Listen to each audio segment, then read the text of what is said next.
Hello बच्चों, let's look on to the question. तो question है यहाँ पर, calculate the maximum work done when pressure on 10 gram of hydrogen is reduce from 20 to 1 atm at constant temperature of 273। The gas behaves ideally, calculate Q. तो यहाँ पे जो आपका की कंसेप्ट देखते हैं, तो आपका यहाँ की कंसेप्ट हो जाएगा work done for isothermal process.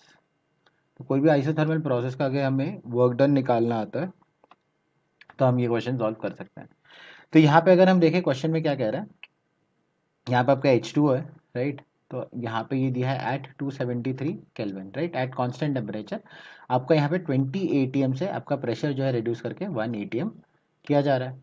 तो यहाँ पे अगर हम देखें तो आपका जो वर्क डन होता है कोई भी आइसोथर्मल प्रोसेस के लिए, जो कि आपका रिवर्सिबल हो, राइट। तो यहाँ पे कुछ भी दिया नहीं है, तो यहाँ पे हम जो है एक अजम्पशन ले लेते हैं कि यहाँ पे अज्यूमिंग ये आपका कैसा हो रहा है, रिवर्सिबल हो, राइट।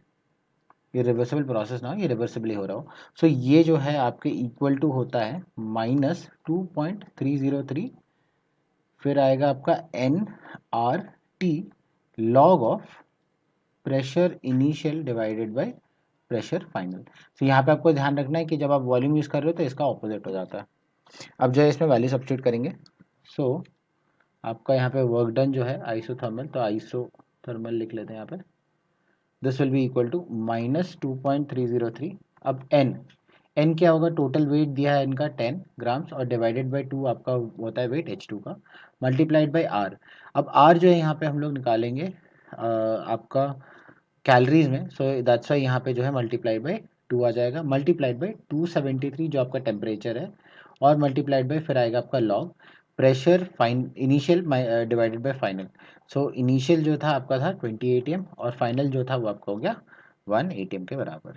सो यहाँ पे अगर हम कैलकुलेट करें तो यहाँ पे जो वर्क डन है आइसोथर्मल, ये आपका अप्रॉक्सीमेट आ जाएगा -8.2 किलो कैलोरीज के बराबर। अब मूव करते हैं नेक्स्ट पार्ट पे, जो कि यहाँ पूछा गया कैलकुलेट क्यू। सो यहाँ पे हमें एक चीज़ याद रखनी है कि फॉर आइसोथर्मल, ये फैक्ट है जिससे हमें याद रखना है, फॉर आइसोथर्मल आपका जो डेल्टा यू होगा वो क्या हो जाएगा आपका जीरो। क्यों? इंटरनल एनर्जी में कोई चेंज नहीं आएगा क्योंकि टेम्परेचर में चेंज नहीं आया है। सो दैट्स वाई हम यहाँ से फर्स्ट लॉ से हम क्या कहेंगे, फर्स्ट लॉ से कहेंगे कि क्यू जो होगा वो सिंपली क्या हो जाएगा, नेगेटिव ऑफ डब्ल्यू हो जाएगा।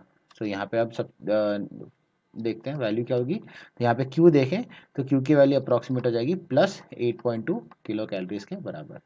तो यहाँ पे हम कंक्लूड कर लें तो यहाँ वर्क डन आ गया आपका -8.2 किलो कैलोरीज के बराबर, और यहाँ पे आपका जो क्यू है, क्यू आ गया आपका 8.2 किलो कैलोरीज के बराबर। तो यहाँ हमने कैपिटल क्यू लिखा है, स्मॉल क्यू लिखा है, यहाँ पे बात बराबर है दोनों का।